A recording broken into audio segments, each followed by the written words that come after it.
4 जुलाई को अमेरिका में आतिशबाजी क्यों होती है? 4 जुलाई को रियासत हाय मुत्तहदा की आजादी के दिन के तौर पर मनाया जाता है। रवां साल यानी 4 जुलाई 2024 को अमेरिका के कयाम की 278वीं सालगिरह मनाई गई। इस मौके पर आतिशबाजी का खास एहतमाम किया जाता है। लेकिन क्या आप जानते हैं कि इस दिन को मनाने के लिए इस रिवायत की बुनियाद कब और कहां शुरू हुई? अगर नहीं तो आइए हम आपको इस वीडियो में बताते हैं। ये यकम जुलाई 1776 की बात है, जब कॉन्टिनेंटल कांग्रेस के नुमाइंदे फिलाडेल्फिया में इस बात पर बहस कर रहे थे कि क्या 13 हकीकी कॉलोनियों को बरतानवी पार्लियामेंट और किंग जॉर्ज सोयम से अपनी आजादी का ऐलान कर देना चाहिए। इस बात का हतमी फैसला मुख्तलिफ मराहिल गुजरने के बाद 4 जुलाई को हुआ और कॉन्टिनेंटल कांग्रेस के नुमाइंदों ने 4 जुलाई 1776 को अमेरिका की आजादी का ऐलान किया और आज तक उस दिन को अमेरिका में विफाकी सतह पर तातील दी जाती है और उसे भरपूर अंदाज में मनाया जाता है। आजादी का जश्न हो और आतिशबाजी न हो, ऐसा मुमकिन ही नहीं है। इस दिन को मनाने के लिए मुख्तलिफ रंगों बिलखुसूस सुर्ख, सफेद और नीले रंगों की आतिशबाजी की जाती है। इसके साथ ही परेड, कार्निवल, मेले, सियासी तकारीर और मुताद्दिद तकरीबात का एहतमाम किया जाता है। 1776 में जॉन एडम्स ने अपनी अहलिया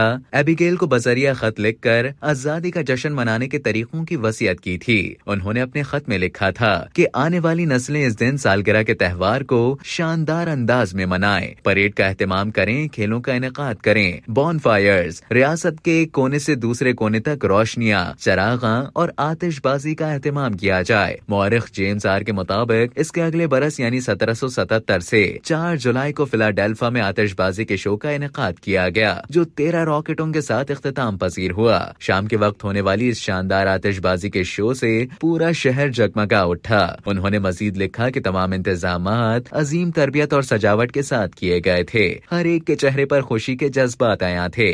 आतिशबाजी का ये सिलसिला उस दिन से आज तक यूं ही चला आ रहा है।